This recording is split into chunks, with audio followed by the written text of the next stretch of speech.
Okay, so hello everyone. Good afternoon to all of you. Yes, am I audible? Okay, chalo. So আজি তোমালোকৰ Assam TET exam ইভিএছ পেপাৰটো যোনটো আমি every Saturday কৰি কৰোঁ ন। So every Saturday 1 PM তোমালোকৰ ইভিএছ সেশনটো হয়। So তোমালোকে সবে জানা। তো আগতে ক্লাছ 12 লৈকে অলৰেডি কমপ্লিট কৰি থৈ আহিছোঁ। ওকে, ক্লাছ 12 লৈকে কমপ্লিট কৰি থৈ আহিছোঁ। সো আজি আমাৰ কি 13 পেপাৰ নাকি 13 পেপাৰ ন? ইয়েছ। ওকে, সো ইয়াতে চোৱা 12 পেপাৰ ৰাইট। ইয়েছ, এইটো আমাৰ 12 পেপাৰ আছে। সো আগতে 11 পেপাৰলৈকে কমপ্লিট কৰি থৈ আহিছোঁ। সো তোমালোকে যদি চোৱা নাই মানে যদি তোমালোকে আগৰ ৰেকৰ্ডিংখিনি চোৱা নাই, সো সেই গোটেইখিনি ৰেকৰ্ডিং তোমালোকে চাই ল'বা। এইটো এক্সামৰ কাৰণে বহুত ইম্পৰ্টেণ্ট কুৱেশ্যন। ওকে, বহুত important question right. Okay, so আজি ফাৰ্ষ্ট কুৱেশ্যন কোৱা কি হ'ব? ফাৰ্ষ্ট কুৱেশ্যন কোৱা কি হ'ব?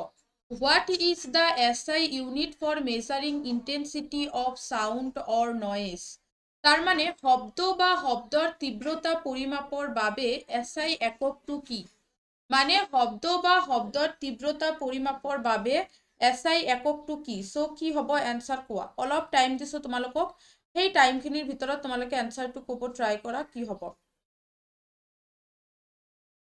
Yes, কোৱা কি হ'ব? What is the SI unit for measuring intensity of sound or noise? মানে শব্দ বা শব্দৰ তীব্ৰতা পৰিমাপৰ বাবে SI এককটো কি? কোৱা কি হ'ব? ইমান টাইম কিয় লাগিছে?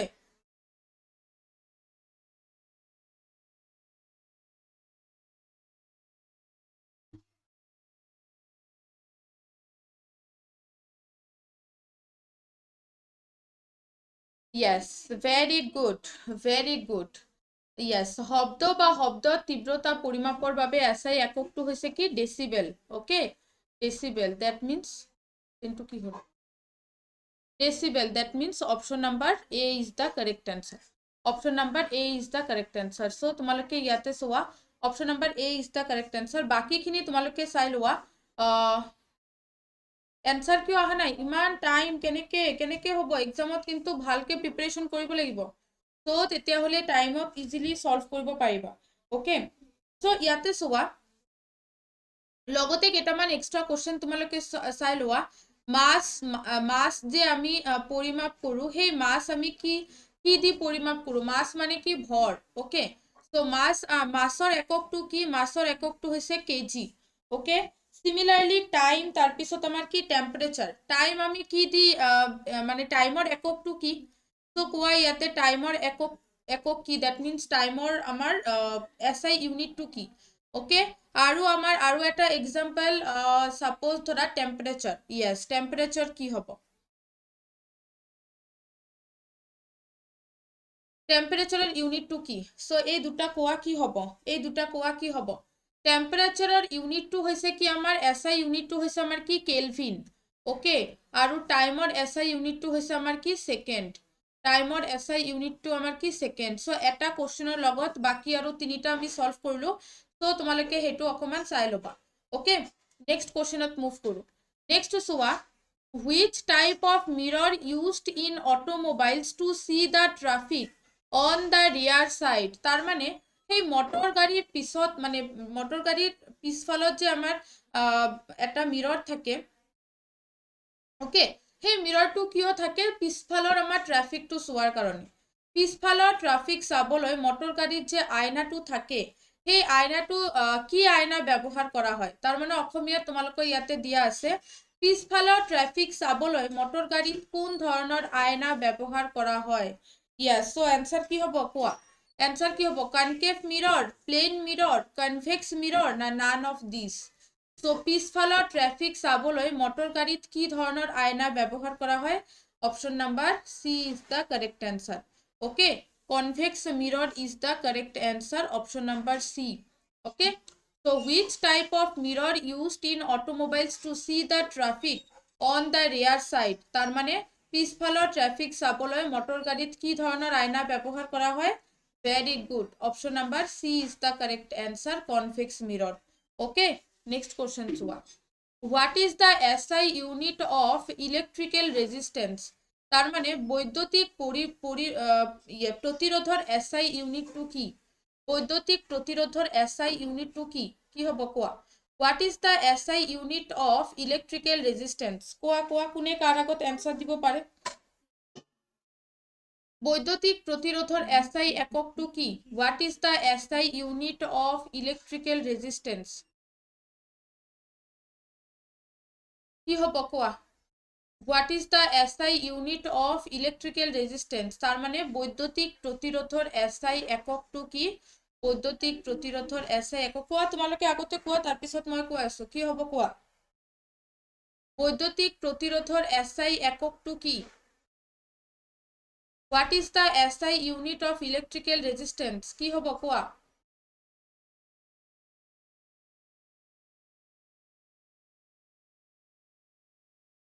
Yes, very good. বৈদ্যুতিক প্ৰতিৰোধৰ SI এককটো কি? ওম। That means option number B is the correct answer. Okay, so what is the SI unit of electrical resistance? বৈদ্যুতিক প্ৰতিৰোধৰ SI এককটো হৈছে কি? Option number B, ohm is the correct answer. Clear? Clear? Okay, next questionত move কৰো। বৈদ্যুতিক প্ৰতিৰোধৰ SI ইউনিটটো হৈছে ওম। Next question চোৱা।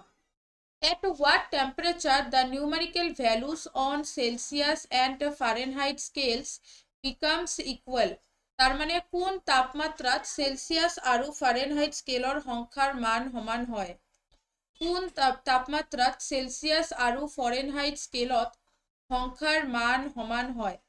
At what temperature the numerical values on Celsius and Fahrenheit scales becomes equal? Yes, কি হ'ব কোৱা ইয়াতে?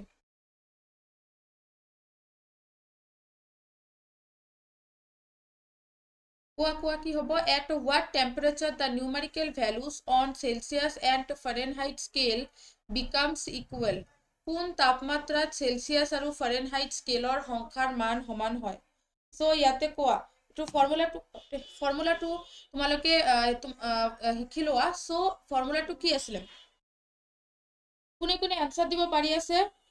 জলদি কোৱা।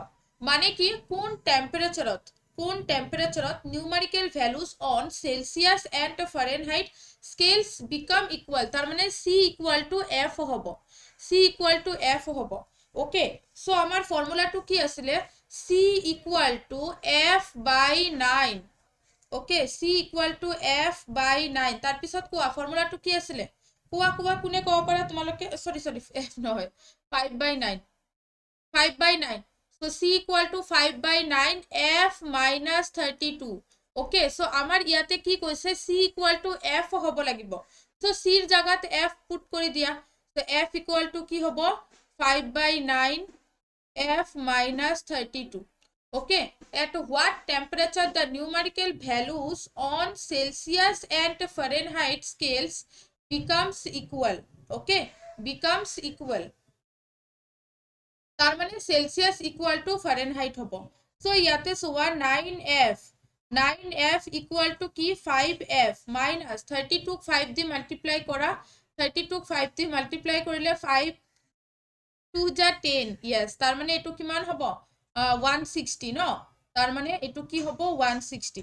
সো 9F ৰ পৰা যদি 5F মাইনাস কৰো কি হ'ব? 4F equal to 160। তাৰ মানে F ৰ ভ্যালু কি হ'ব? F equal to 160 divided by 4। 160 divided by 4 কৰিলে কি হ'ব?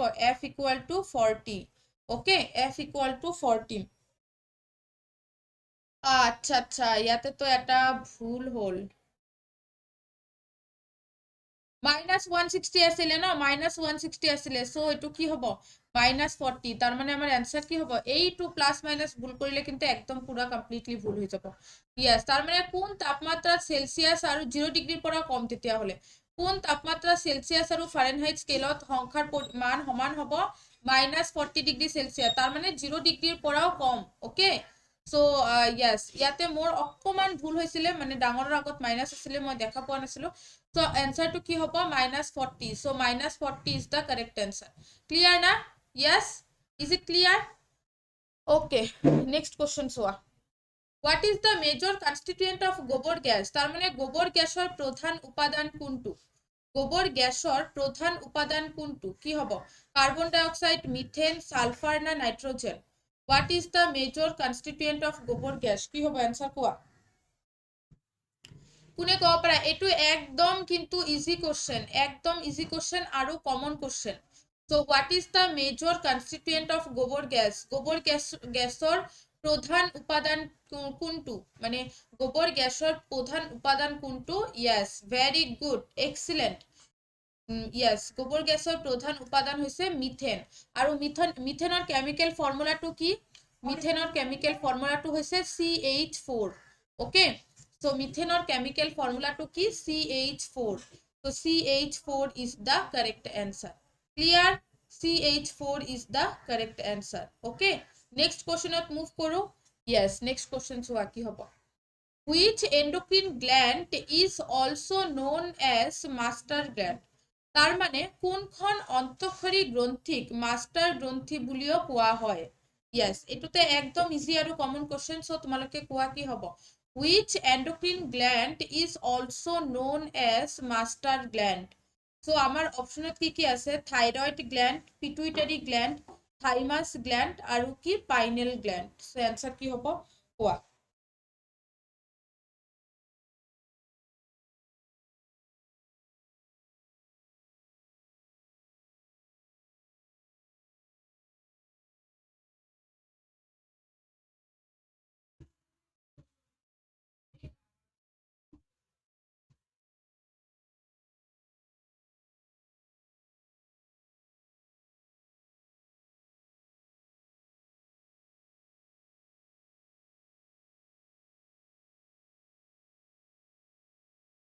কোৱা কোৱা কি হ'ব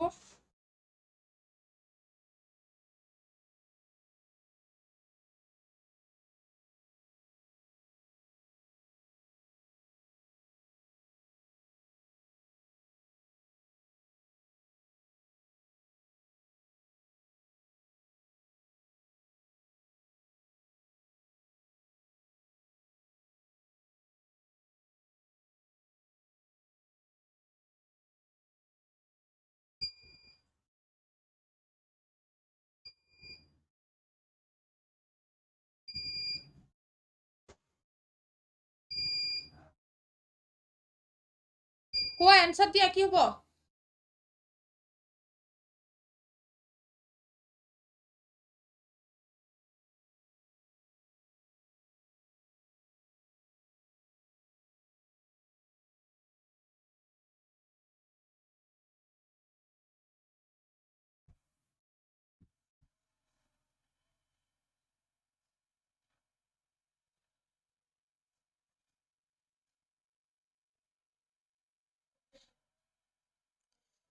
which endocrine gland is also known master gland so কোনটো অন্তঃসৰী গ্ৰন্থিক master gland বুলি কোৱা হয় so কি হ'ব आंसर কোৱা জলদি জলদি yes very good option number B pituitary gland is the correct answer okay option number B pituitary gland is the correct answer okay next question চোৱা আচ্ছা নেক্সট কোশ্চেনত যোৱাৰ আগতে তোমালোকে চোৱা আড্ডা 247 এপটো যদি তোমালোকে ইনষ্টল কৰা নাই এপটো ইনষ্টল কৰি ল'বা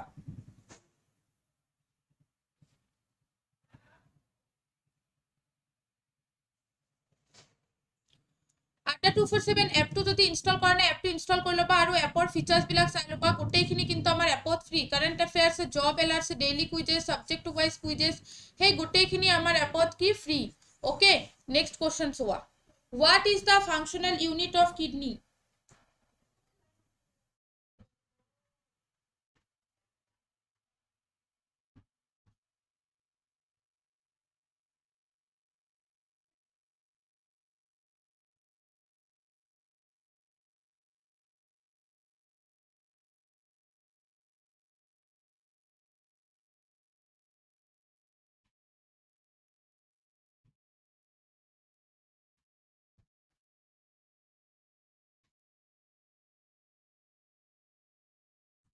কোৱা কোৱা কি হ'ব?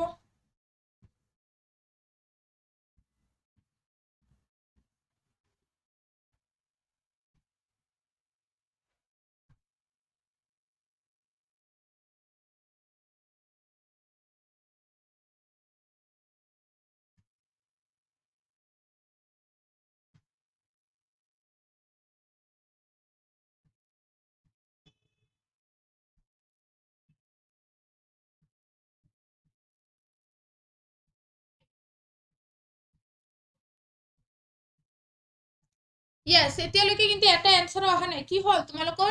What is the functional unit of kidney? Nephron, তাৰপিছত আমাৰ কি ইৰিশ, তাৰপিছত আমাৰ কি yes নেফ্ৰন, তাৰপিছত হাইপোথেলমাস, ইৰিশ আৰু কি টেস্ট।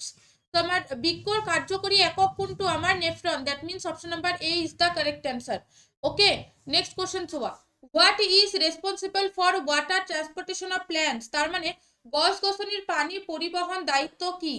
গছ গছনির পানি পরিবহনের দায়িত্ব কি? কোৱা কি হ'ব?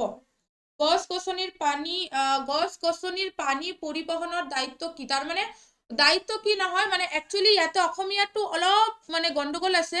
হোৱাট ইজ ৰেসপন্সিবল ফৰ ওয়াটাৰ ট্ৰান্সপোৰ্টেশন, মানে ওয়াটাৰ ট্ৰান্সপোৰ্টেশন অফ প্ল্যান্টস, তাৰ মানে পানীক যে গছ গছনি যে পানী পৰিবহন কৰা হয় সেইটোৰ কাৰণে ৰেসপন্সিবল কোন? তাৰ মানে কোনে সহায় কৰে পানী পৰিবহন কৰাত? ওকে, সো আমার ইয়াতে অপশন কি জাইলেম, স্টোমাটা, রুটস আর কি ফোলেম। তো আমার অ্যান্সার কি হবো? কোয়া কোয়া কোয়া কোয়া অ্যান্সার কি হবো? Yes, very good, option number A is the correct answer. Option number A is the correct answer. Excellent, option number A is the correct answer. Next question সোয়া। Which gas is involved in Bhopal gas tragedy? তার মানে Bhopal gas দুর্ঘটনাত কোন gas জড়িত? Carbon dioxide, chlorine, methyl isocyanate, ammonia. তো Bhopal gas দুর্ঘটনাত কোন gas জড়িত? Which gas is involved in Bhopal gas tragedy? So Bhopal gas দুর্ঘটনাত কোন গ্যাস জড়িত? তো ইয়াতে কোৱা কি হ'ব? কি হ'ব কোৱা কোৱা?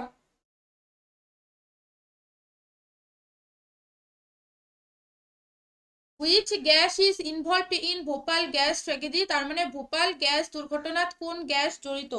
ইয়েস, কোয়া। Very good. Methyl isocyanate. That means option number C is the correct answer. Okay. So which gas is involved in Bhopal gas tragedy? Methyl isocyanate. That means option number C is the correct answer. Okay. Option number C is the correct answer. Which gas is involved in Bhopal gas tragedy? Option number C is the correct answer. Next question, Suba. Which form of coal contains highest percentage of carbon? গোটেইকেইটা question কিন্তু বহুত important. মই বাৰ বাৰ কৈ আছো তোমালোকক, গোটেইকেইটা question বহুত important. Okay,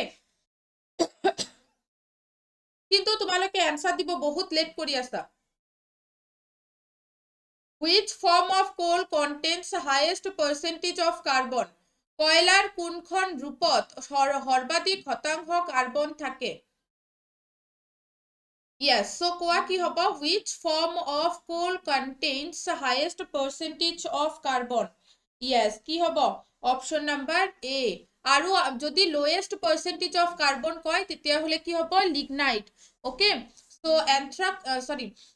Okay, anthracite, bituminous, তাৰপিছত আমাৰ কি substituminous আৰু lignite. Lignite হৈছে সবতকে কম, তাৰ মানে lowest percentage. Which form of coal contains the highest percentage of carbon? Yes, the anthracite. So আৰু ইয়াতে কিমান percentage carbon থাকে? 90% carbon থাকে। Okay, so lignite আমার সবতকে কম থাকে। That means so which form of coal contains lowest percentage of carbon যদি দেয় তেতিয়াহলে answer কি হ'ব? Answer হ'ব lignite. Okay, clear? Okay, next question. So আমার এটু কি হবে answer? Option number A. Next question চোৱা। Name the largest gland in human body. মানুহৰ বডিত মানে ডাঙৰ গ্ৰন্থিটোৰ নাম কি? মানুহৰ বডিত ডাঙৰ গ্ৰন্থটোৰ নাম কি? কোৱা ইয়াতে কি হ'ব? মানুহৰ বডিত ডাঙৰ গ্ৰন্থিটোৰ নাম কি? কোৱা কি হ'ব?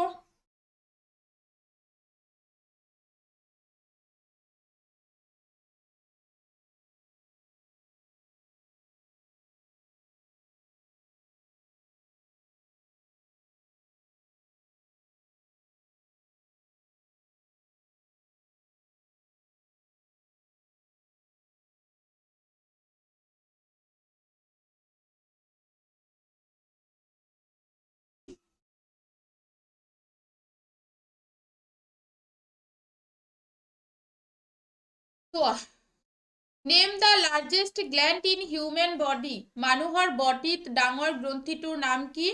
কোৱা কি হ'ব?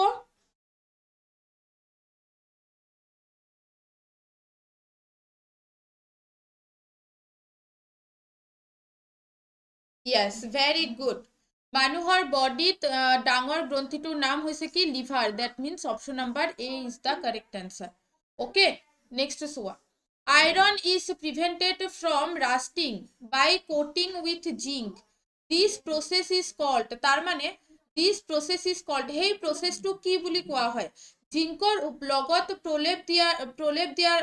দিয়াৰ দ্বাৰা আইৰণক জংগল নহয়, একচুৱেলি সেইটো কি বুলি কয়, এই যে আমাৰ কি হয় এইটো, জং ধৰে বুলি যে কওঁ আমি, সেইটো প্ৰতিৰোধ কৰা হয়, সেই প্ৰক্ৰিয়াটো কি বুলি কোৱা হয়? য়েছ, সেই প্ৰক্ৰিয়াটো কি বুলি কোৱা হয়? কোৱাচোন, সেই প্ৰক্ৰিয়াটো কি বুলি কোৱা হয়? Iron is prevented from rusting by coating with zinc. This process is called galvanization. That means option number D is the correct answer. Okay, option number D is the correct answer. Excellent, very good. Iron is prevented from rusting by coating with zinc. This process is called galvanization. So option number D is the correct answer. Next is what? Name the instrument which is uses sound waves to measure the depth of ocean is. সাগৰৰ গভীৰতা পৰিমাপ কৰিবলৈ শব্দ তৰংগ ব্যৱহাৰ কৰা যন্ত্ৰটোৰ নাম কি? শব্দ তৰংগ ব্যৱহাৰ কৰা যন্ত্ৰটোৰ নাম কি? সাগৰৰ গভীৰতা পৰিমাপ কৰিবলৈ শব্দ তৰংগ ব্যৱহাৰ কৰা যন্ত্ৰটোৰ নাম কি? Name the instrument which is uses sound waves to measure the depth of ocean is. কি হ'ব এনসার? কোৱা কি হ'ব? কিছুমানে radar বুলি কৈছা, but not radar. Sonar is the correct answer. Name the instrument which is uses sound waves to measure the depth of ocean is. Option number B, sonar is the correct answer. Okay, sonar is the correct answer. Clear? Okay, next question at move কৰো। Yes, question number 15 কোৱা কি হ'ব? Question number 15 কোৱা কি হ'ব?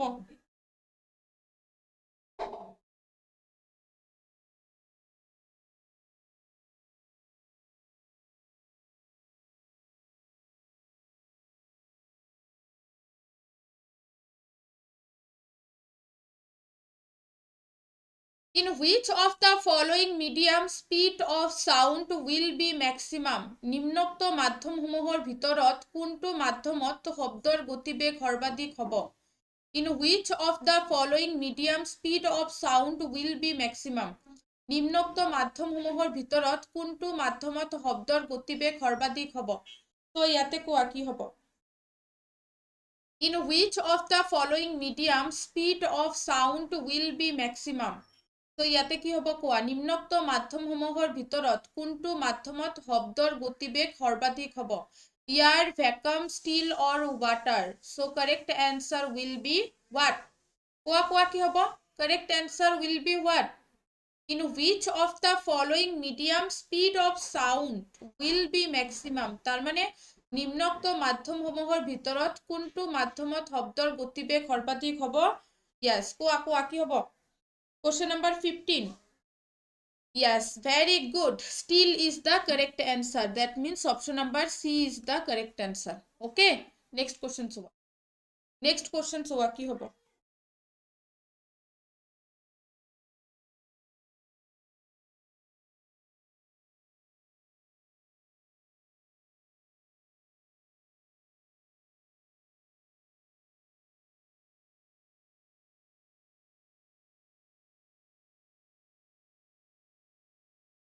কোৱা কি হ'ব? What type of lens is used to correct vision of a person suffering from myopia? Yes. Myopia ৰোগত আক্ৰান্ত ব্যক্তিৰ দৃষ্টিশক্তি শুধৰাবলৈ কেনে ধৰণৰ লেন্স ব্যৱহাৰ কৰা হয়? তাৰমানে মায়োপিয়া চকুতে হয় আমাৰ মায়োপিয়া বেমাৰটো। মায়োপিয়া আৰু কি আছিলে আমাৰ হাইপাৰমেট্ৰপিয়া, ৰাইট? তো মায়োপিয়া বেমাৰটো হলে আমি কি ধৰণৰ লেন্স ব্যৱহাৰ কৰিলে সেই বেমাৰটোৰ পৰা আমি ভাল হ'ব পাৰো? তো সেই লেন্সটোৰ নাম কি? Concave lens, convex lens, cylindrical lens আৰু কি none of these? So what type of lens is used to correct vision of a person suffering from myopia? তো কি হ'ব? মায়োপিয়া ৰোগত আক্ৰান্ত ব্যক্তিৰ দৃষ্টিশক্তি শুধৰাবলৈ কেনে ধৰণৰ লেন্স ব্যৱহাৰ কৰা হয়? Yes, কোৱা কি হ'ব? Concave lens. That means option number A is the correct answer. Okay.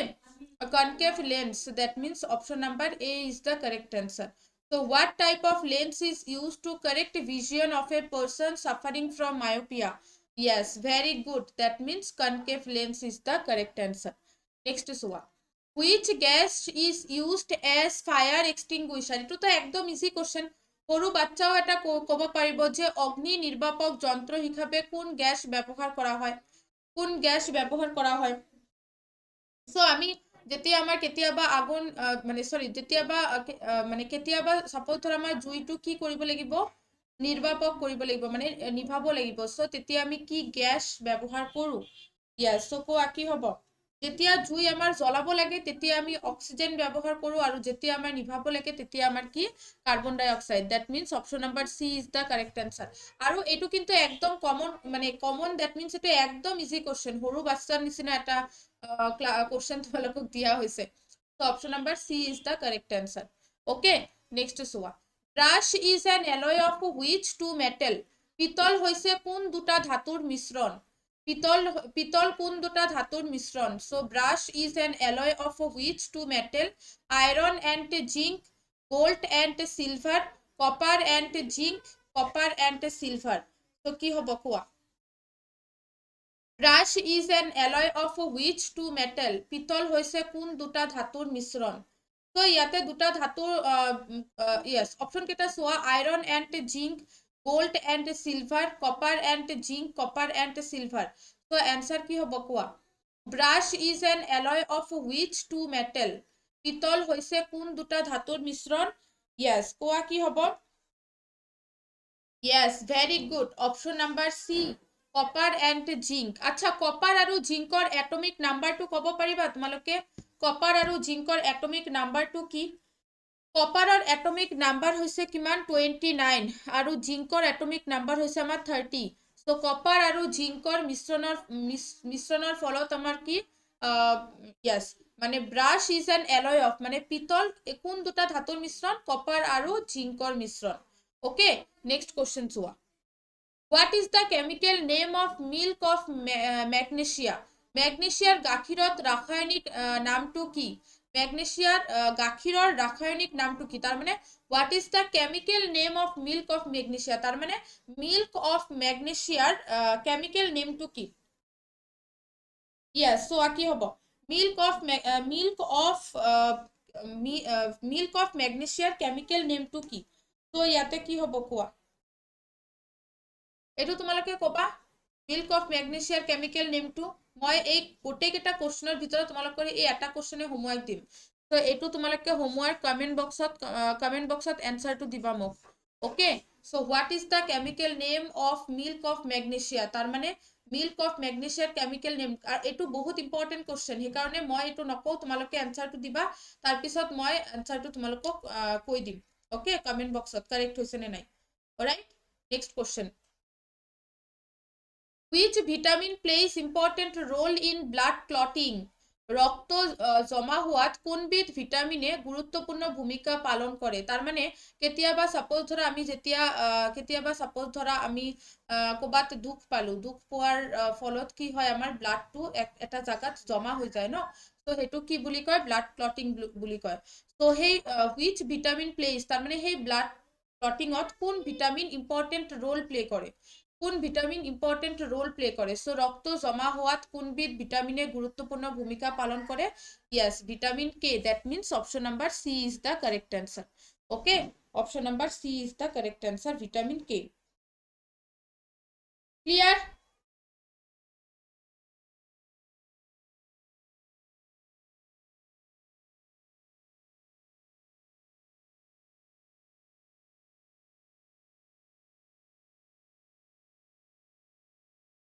Next,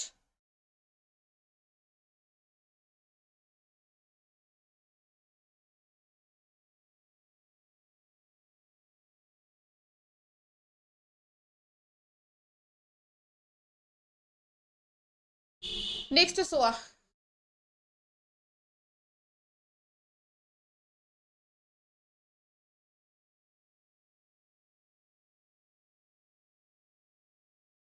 name the longest bone in human body. মানুহৰ বডিত দীঘল হাড়টোৰ নাম কি? মানুহৰ বডিত দীঘল হাড়টোৰ নাম কি? কোৱা।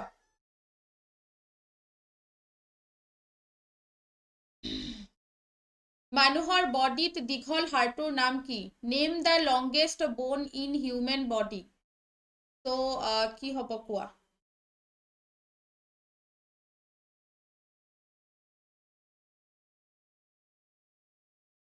কোৱা কোৱা কি হ'ব? Name the longest bone in human body, তাৰ মানে মানুহৰ বডিত দীঘল হাড়টোৰ নাম কি? Femur. Yes, very good, excellent, femur. That means option number B is the correct answer. Option number B is the correct answer. Name the longest bone in human body, মানুহৰ বডিত ইয়েস, মানুহৰ বডিত দীঘল হাড়টোৰ নাম কি? Femur. So option number B is the correct answer. Next চোৱা। Dash is called power house of the cell, তাৰ মানে সেলৰ পাৱাৰ হাউস বুলি কাক কোৱা হয়? সেলৰ পাৱাৰ হাউস বুলি কাক কোৱা হয়? Yes, dash is called power house of the cell. Yes, কাক সেলৰ পাৱাৰ হাউস বুলি কোৱা হয়? মই আগতে অকমান উল্টা কৈছিলো। তো ইয়াতে চোৱা, কাক সেলৰ পাৱাৰ হাউস বুলি কোৱা হয়? Dash is called power house of the cell. Yes, yes, কোৱা কোৱা কি হ'ব?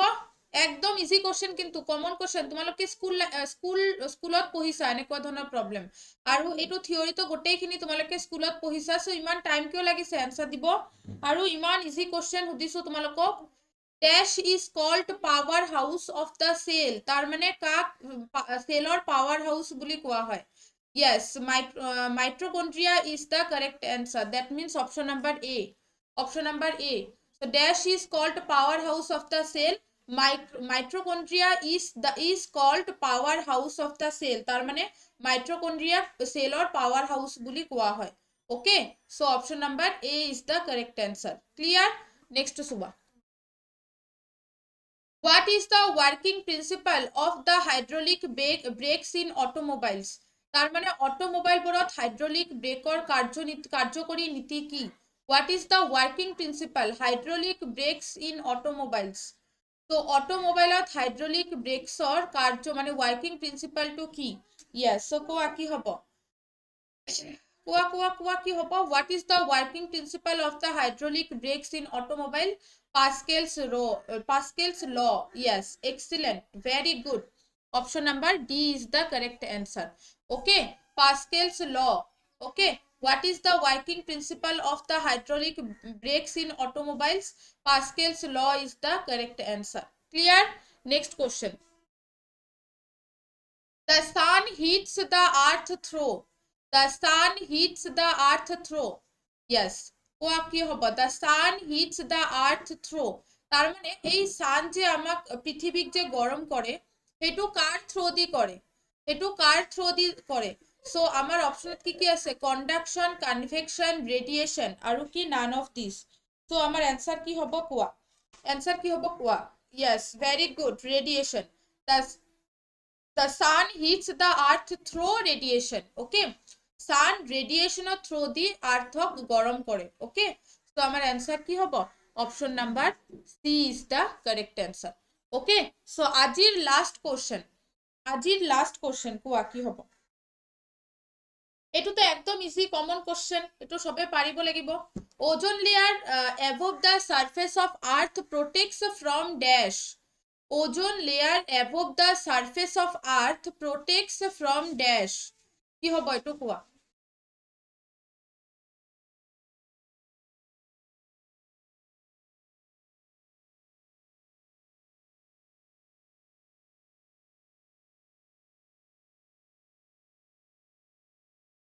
Ozone layer above the surface of earth protects from dash. Yes, very good. Option number C, ultraviolet rays. Ultraviolet rays. Okay, so ozone layer above the surface of earth protects from ultraviolet rays. That means option number C is the correct answer. Clear? Yes, very good. Ozone layer above the surface of earth protects from ultraviolet rays. That means option number. এটো তো সবে জানা, এটো একদম easy question, সৰু লেভেলৰ question তোমালোকৰ। তো এইখিনিয়ে এক্সামত আহিছিলে। ওকে, সো এতিয়াও আমাৰ আহাৰ চান্স আছে। সো সেইকাৰণে মই তোমালোকক সেই গোটেইখিনি সলভ কৰাই দিলো। আশা কৰিছো তোমালোকে বুজি পাইছা। কাৰো একো প্ৰব্লেম নাই। যদি প্ৰব্লেম থাকে মোৰ লগত কন্টাক্ট কৰিব পাৰা, আৰু কমেন্ট বক্সত তোমালোকে ডেফিনেটলি কমেন্ট কৰি জনাবা কিবা যদি প্ৰব্লেম থাকে। নেক্সট তোমালোকে চোৱা, আমাৰ এপিএসসি ব্যাচ কিন্তু অলৰেডি ষ্টাৰ্ট হৈ গৈছে from 10th January. Okay, so APS-C preparation kit, that means আমাৰ কি, তোমালোকে এটা বুক পাবা আৰু এটা বুক নোপোৱা, দুটা ব্যাচ আছে। সো বুক মই যদি তোমালোকক সাজেস্ট কৰো, সো বুক থকাটোৱে সাজেস্ট কৰিম, কাৰণ এক্সাম ক্লিয়াৰ কৰাৰ কাৰণে বুক কিন্তু বহুত important. Okay, so preparation kit APS-C prelims plus mains, so book তোমালোকে পাই যাবা। আৰু মিছন আসাম টেটৰ কাৰণে যদি প্ৰিপাৰেশ্যন ল'ব বিচাৰিছা, টেটৰ কাৰণেও তোমালোকে প্ৰিপাৰেশ্যন ল'ব পাৰা। সো সেইকাৰণে কিন্তু আমাৰ 18 জানুৱাৰীৰ পৰা টেট বেটচটো আহি আছে। ওকে, তো এতিয়া আৰু ডিলে কৰিব নালাগে। যদি তোমালোকে ভাবিছা প্ৰিপাৰেশ্যন কৰিবা বুলি, এতিয়াই প্ৰিপাৰেশ্যন কৰি লোৱা আৰু নিজৰ সপোনটো সাকসেস কৰি লোৱা। আৰু সেই বেটচ বিলাকত মানে জয়েন কৰিব গ'লে Y578 এই কোডটো তোমালোকৰ এপ্লাই কৰিব লাগিব। ওকে, সো এতিয়াতো আড্ডা 247 নৰ্থ ইষ্টে আৰু এটা বহুত ভাল অপৰচুনিটি দিছে। সেই অপৰচুনিটিটো কি, আসাম মহাপেক। ওকে, সো তোমালোকৰ বেলেগ বেলেগ বেটচ কিনিব নালাগে। যদি তোমালোকে আসাম মহাপেক এবাৰ কিনি লোৱা 4882 প্ৰাইজত। ওকে, যদি আসাম মহাপেকত এডমিশন লোৱা, তেতিয়াহ'লে কি তোমালোকে যিকোনো বেটচ এক্সেপ্ট আমাৰ এপিএসসি, যিকোনো বেটচ আগৰ বেটচখিনি যিমানখিনি আমাৰ কমপ্লিট হৈছে, তাৰপিছত আমাৰ নেক্সট আপকামিং যিমানখিনি বেটচেছ আহি আছে, এতিয়া যিমানখিনি বেটচ আমাৰ চলি আছে, সেই গোটেইখিনি বেটচৰ ৰেকৰ্ডিং কিন্তু তোমালোকে আসাম মহাপেকত পাই যাবা। ওকে, আসাম মহাপেকত তোমালোকে সেই গোটেইখিনি ৰেকৰ্ডিং পাই যাবা। সো মই যদি তোমালোকক সাজেস্ট কৰো, তো সেইখিনি কিন্তু বহুত ভাল হ'ব। এক্সট্ৰাকে তোমালোকৰ বেচেছ কিনিব নালাগে। তাতে তোমালোকে আপকামিং 2 বছৰ, মানে এতিয়া তোমালোকৰ আজি ৰাতি 12টালৈকে ডাবল ভ্যালিডিটি অফাৰ আছে। So double validity, that means upcoming 2 years, 2 বছৰত তোমালোকৰ যিমানখিনি বেচেছ আহিব আড্ডা 247 নৰ্থ ইষ্টত, সেই গোটেইখিনি বেচ তোমালোকে আসাম মহাপেকত কিন্তু পাই যাবা একদম ফ্ৰী অফ কষ্ট। জাস্ট আগতে এবাৰ পেমেন্ট কৰিব লাগিব 4882, মানে একচুৱেল প্ৰাইচ হৈছে 5882। যদি তোমালোকে এই কোডটো ইউজ কৰা 1000 rupees তোমালোকে ডিসকাউন্ট পাই যাবা। ওকে, আশা কৰিছো তোমালোকে বুজি পাইছা। ইয়াতে চাই লোৱা আসাম মহাপেকত আমাৰ কি কি এক্সাম কভাৰ কৰিব, সেই গোটেইখিনি এক্সাম কভাৰ কৰিব। ইভেন তোমালোকে যিমানখিনি বেচেছ আমাৰ অলৰেডি হৈ গ'ল, সেই গোটেইখিনি বেচেছ কিন্তু তোমালোকে ইয়াতে এভেইলেবল পাবা। সো ষ্টুডেন্টৰ কাৰণে, মানে তোমালোকৰ কাৰণে এইটো কিন্তু বহুত মানে এটা ভাল অপৰচুনিটি আড্ডা 247 নৰ্থ ইষ্টে লৈ আহিছে। বাকি তোমালোকে বেচ বিলাক চাব পাৰা ইয়াতে, আসাম পুলিচ, আসাম ফৰেষ্ট বেচ, তাৰপিছত আমাৰ এইটো হৈছে ত্ৰিপুৰাৰ। সো সেই গোটেইখিনি বেচত কিন্তু আজিৰ ভিতৰত এডমিশন ল'ব লাগিব। Y578 এই কোডটো ইউজ কৰি দিয়া, আৰু 4882 তোমালোকে সেই বেচটো এডমিশন ল'ব পাৰা। সো আশা কৰিছো তোমালোকে বুজি পাইছা। আজি কিন্তু সেই ভ্যালিডিটিটো কিন্তু আজি শেষ হৈ যাব। বিহুৰ কাৰণে বহুত ভাল এটা অপৰচুনিটি দিয়া হৈছে তোমালোকক ফ্ৰম আড্ডা 247 নৰ্থ ইষ্ট। তো তাৰ কাৰণে Y578 কোডটো কিন্তু লগাব লাগিব। সো তোমালোকৰ যদি ভিডিওটো কিবা হেল্প হৈছে, লাইক এটা কৰি দিবা, সেশনটো অকমান শ্বেয়াৰ কৰি দিবা, আৰু কমেন্ট বক্সত হোমৱৰ্কৰ এনসাৰটো দিবা। সাবস্ক্ৰাইব যদি কৰা নাই চেনেলটো সাবস্ক্ৰাইব কৰি দিবা। Okay, So thank you very much. Next class of তোমালোকৰ লগত লগ পাম আকৌ. So thank you very much. Bye bye.